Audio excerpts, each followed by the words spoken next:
Culture Graph part aujourd'hui à la rencontre de ceux qui font et défont les fresques, les tags, les graphes que nous rencontrons dans la ville. Une immersion dans l'endroit et l'envers du décor à la découverte d'une pratique artistique trop souvent marginalisée ou pointée du doigt.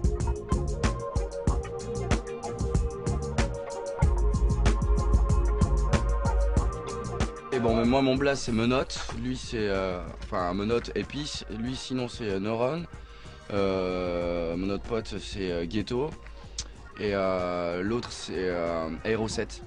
Voilà, on est tous dans la peinture depuis 10 ans. Je m'appelle Mathieu, alias Aérosol 7, je fais du graffiti depuis 1993. J'ai commencé un peu le tag en 91. Voilà. En 2002, j'ai monté mon asso qui s'appelle Aérosol Concept. Il y a 2 ans et demi, j'ai rejoint le collectif Le Cocktail. Auparavant, voilà, je faisais aussi partie de 1000 Packs, une asso sur Bordeaux. Voilà, et donc depuis, voilà, Le Cocktail. En fait, dès mon arrivée au collège en 6e, j'avais un camarade de classe qui était bien plus âgé que tout le monde et qui faisait beaucoup de skate sur Mérignac en fait et qui avait voilà, tendance à taguer un peu partout les bancs et tout le mobilier urbain qu'il avait tendance à skater en fait. Et puis je me suis mis au skate à la même époque et donc par conséquent également un peu à sticker, à mettre des étiquettes de classeurs sur des bancs, des trucs comme ça, sur des réverbères et tout, et puis un peu à taguer aussi. Et puis j'ai eu un prof de collège qui, dès cette période, en fait, nous a fait découvrir un bouquin qui s'appelait Subway Art, qui était vraiment le premier livre consacré au graffiti, et en l'occurrence le métro new-yorkais sur les années 80, quoi. Voilà. Et depuis, j'ai jamais arrêté. De plus en plus, on s'extériorise du graffiti, quoi. On reste graphe dans l'esprit, mais on intervient plus dans l'événementiel, dans la décoration de soirées, de concerts, comme pour des artistes comme O2N ou pour des grands festivals sur Paris ou sur Bordeaux, genre Sonotone, ou voilà, là par exemple on prépare une soirée au bateau phare par exemple, une soirée hip-hop avec des DJ. En fait le collectif réunit pas mal de monde, il n'y a pas que des graffeurs, il y a les graffeurs eux-mêmes sont graphistes dans la vie quotidienne. On a des musiciens, des rappeurs, une styliste. On faisait pas mal de devantures, voilà, des stores pour les particuliers, des camions pour des entreprises. Ensemble, on a décidé de faire du cocktail une autre structure, une structure un peu plus carrée, plus sérieuse et qui véhicule pas forcément l'image de graffeur, quoi. C'est plus de l'image liée au son, quoi.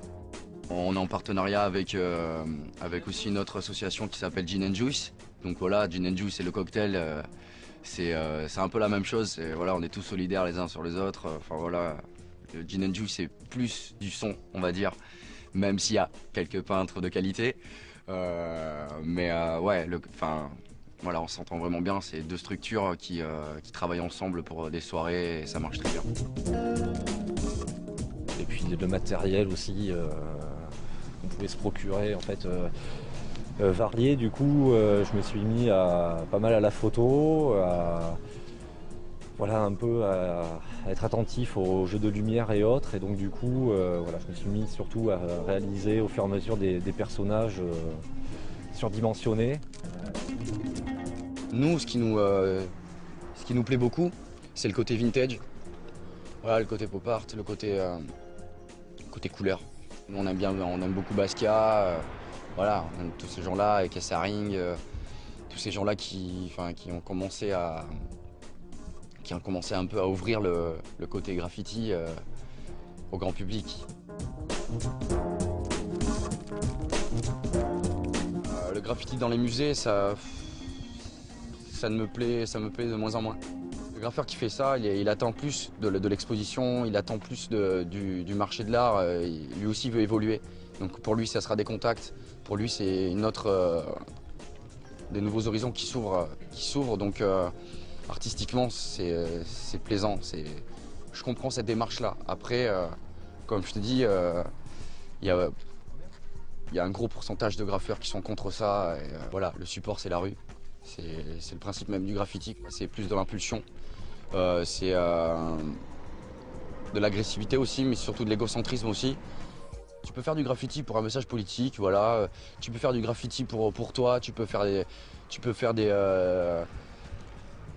typos, tu peux faire des personnages, tu peux faire tout ce que tu veux.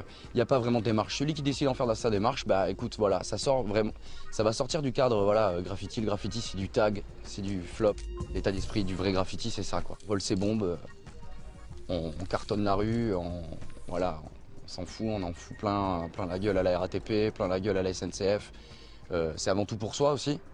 C'est plaisant de voir sa peinture passer et choquer tous les gens.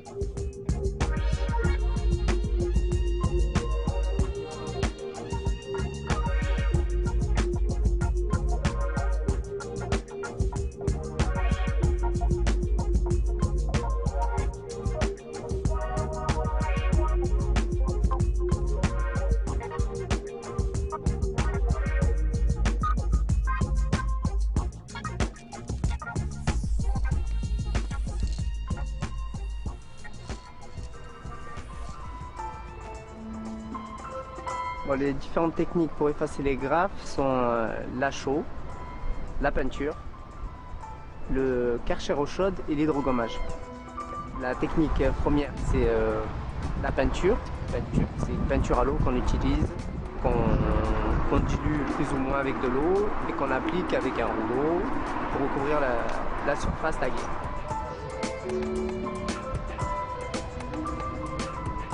On a deux sortes de produits chimiques, un produit gel et un produit liquide qu'on applique avec un pinceau et on rince automatiquement avec un karcher eau chaude ou eau froide.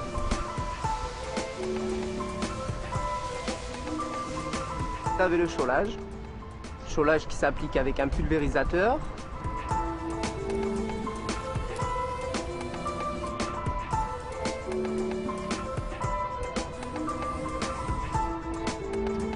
L'hydrogommage, c'est une machine qui est comme la sableuse, qui projette du sable à haute pression et qui gomme en fait le graffiti.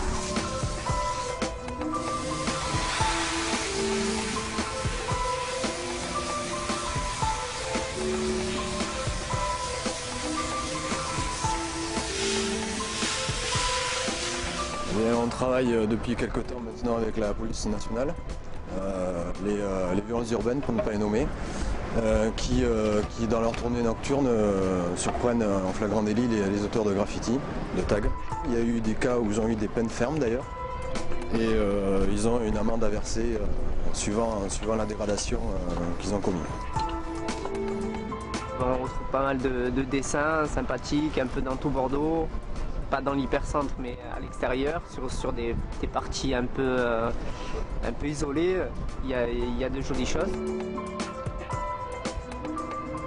Tag, c'est une inscription, une signature qui représente pas forcément quelque chose pour nous et c'est un peu pénible à enlever et pas très joli pour les riverains et pour la ville. Un tagueur qui a été pris en flagrant délit, qui signait ET d'ailleurs, et qui a eu du sursis, qui a eu une grosse peine de sursis et une énorme amende qui voisinait à peu près les 100 000 €. Il a recouvert une très grosse partie de Bordeaux, il était équipé d'ailleurs de harnais, donc il faisait même de l'escalade à vrai dire. Et bon, après il y a d'autres petites anecdotes, mais c'est vraiment lui le plus gros cas qu'on ait eu sur Bordeaux.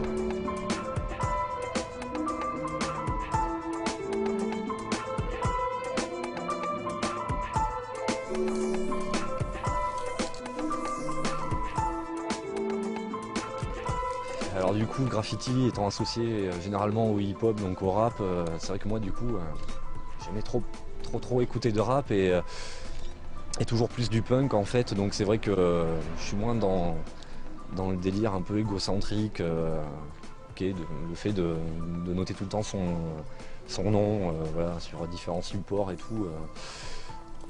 Voilà, je suis pas trop dans cette mouvance-là et c'est vrai que des fois dans mes travaux, j'aime bien associer des références au tatouage old school par exemple, ou tout ce qui pouvait être vieux fanzine, punk des États-Unis. Alors c'est souvent c'est très proche du travail en noir et blanc, à la hachure et tout ça, quoi. Donc du coup, voilà. Donc c'est vrai que c'est d'autres références, c'est d'autres méthodes de travail. Et ce qui est intéressant dans le cocktail, c'est que du coup, voilà, ça porte bien son nom. C'est vrai personne n'a véritablement les mêmes références, ni même les mêmes centres d'intérêt ou les mêmes univers, quoi. Du coup, sur mur, ça se ressent aussi. Et ce qui est compliqué, mais assez sympa au final, c'est de travailler en commun pour qu'au final, voilà, le rendu soit quelque chose d'assez homogène et qu'on ne soit pas tous en fait chacun dans notre coin et que ce soit pas trop le merdier, quoi, au final. Donc voilà, alors bon, on n'obtient pas toujours ce qu'on voudrait faire sur une même surface, mais voilà, quoi, le mélange est assez intéressant et moi ça me permet aussi de pouvoir aussi évoluer dans ce que je fais, quoi.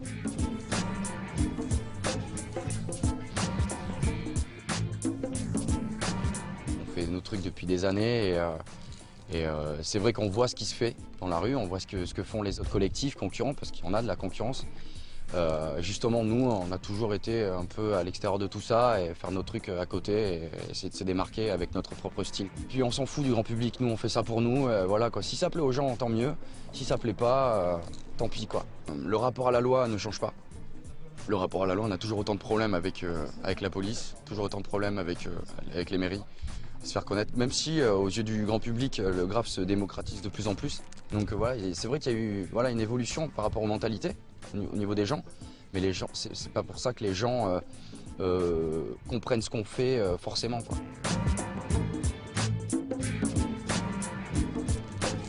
Nico et moi, on voulait faire 3 gros lettrages, 3 gros graphes, voilà, avec notre blaze respectif. Et si possible, un personnage qui se cale entre les deux, mais je pense pas que ça va être possible. On recouvre quelque chose où on a mis du temps, et on se dit, bon ben voilà, si on le recouvre, c'est pour faire quelque chose d'aussi bien, quoi. Donc il y a un gros challenge, et puis voilà, quoi, c'est toujours le côté évolutif. Ça faisait bien longtemps qu'on s'était pas retrouvés, puisque le crew est divisé un peu entre Bordeaux et Paris. Donc là, on était parti sur vraiment une thématique classique, pure et dure, lettrage, fond commun, couleur commune. Et puis voilà, quoi, une bonne après-midi entre copains et rigolade. Et voilà, il n'y a pas encore le temps qu'il faut pour le barbecue, mais c'est un peu l'état d'esprit là d'aujourd'hui.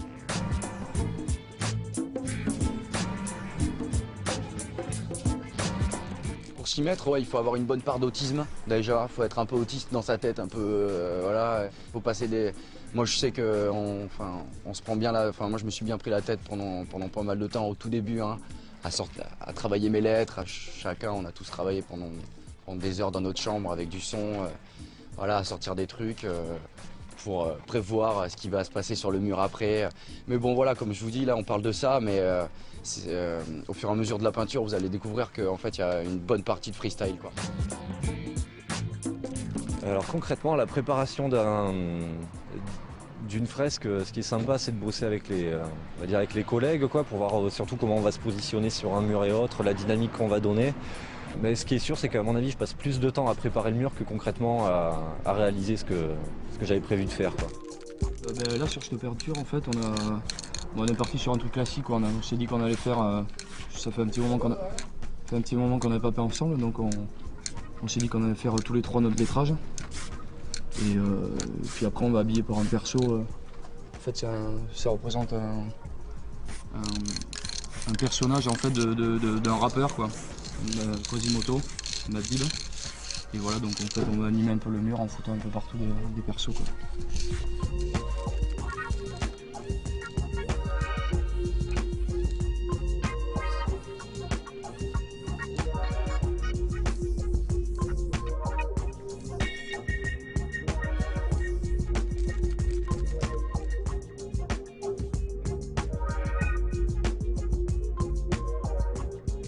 Allez voir sur internet, Ghetto, Aerocept, Épice, Neuron, voilà, tous les gens du collectif. C'est une grande partie de plaisir pour nous, décoration avec de la musique et les gens se régalent. C'est plus voilà, de la perf artistique plus que du graphe. Merci de nous avoir suivis sur Culture Graph et merci à tous les intervenants qui nous ont permis de réaliser cet épisode. À très bientôt.